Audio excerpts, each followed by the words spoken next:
subuh. Subuh. Subuh ya? Iya, udah subuh.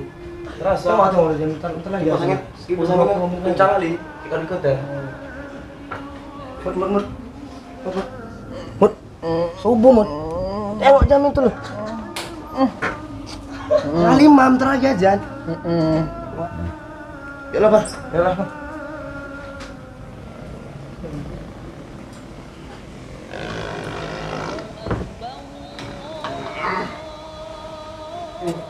Bangun dia tadi udah apa katanya?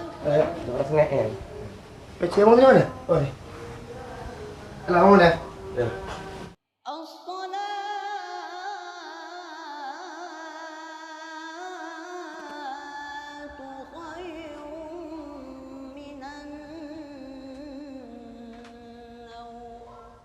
A few moments later. Assalamualaikum.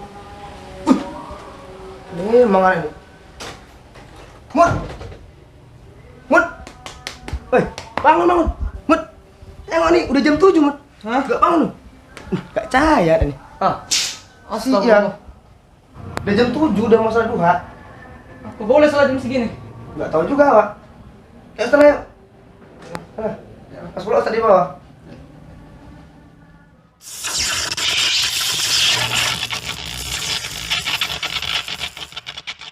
Assalamualaikum warahmatullahi wabarakatuh. Ketika ada seseorang ternyata dia tertidur saat sholat subuh, saat waktu subuh datang, dibangunkan oleh seorang, lalu kemudian matanya terbuka, lalu tak lama kemudian dia tertidur kembali.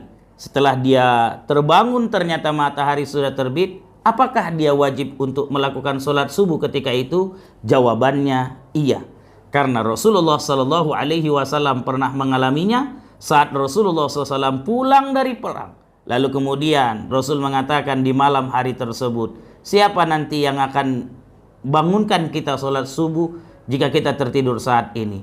Lalu Bilal mengatakan, ya Rasulullah, nanti aku yang akan membangunkan Rasulullah SAW dan para sahabat untuk melakukan sholat subuh. Lalu Rasul dan para sahabat pun tidur.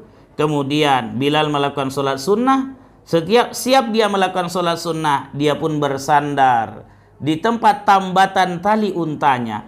Begitu dia menyandarkan tubuhnya, tak lama kemudian dia tertidur. Ketika dia tertidur, akhirnya terlewatlah waktu sholat subuh dan semuanya jadi terbangun ketika Rasul kena sengatan matahari dan Rasul mengatakan, Aina Bilal, mana Bilal? Lalu para sahabat membangunkan Bilal. Kemudian Bilal mengatakan, maaf ya Rasulullah, aku tadi tertidur. Lalu Rasul mengatakan kepada para sahabat, ayo kita berwudu. Lalu kemudian Rasul dan para sahabat mendirikan sholat subuh. Siap sholat subuh, Rasulullah SAW mengatakan, man nasiyas salata falyusalliha iza zakaraha fa innallaha qala aqimis salata li zikri. Siapa yang lupa mendirikan sholat, maka ketika dia ingat, hendaklah dia melakukannya. Karena Allah mengatakan, aqimis sholata li zikri, dirikan kamulah sholat untuk mengingatku.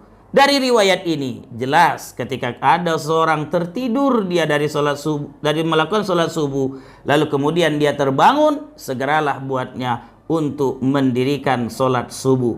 Dan yang kedua, nalar fikihnya mengatakan, ada namanya dalam syarat wajib sholat, Islam baligh berakal. Ketika tiga ini ada, maka ketika seorang meninggalkan sholat, maka wajib baginya untuk mendirikan sholat, atau dalam bahasa fikih disebut dengan wajib baginya untuk mengqadha sholat yang ditinggalkannya. Bisa jadi secara sengaja, bisa jadi secara tidak sengaja, contohnya dalam kondisi tertidur. Terima kasih. Assalamualaikum warahmatullahi wabarakatuh.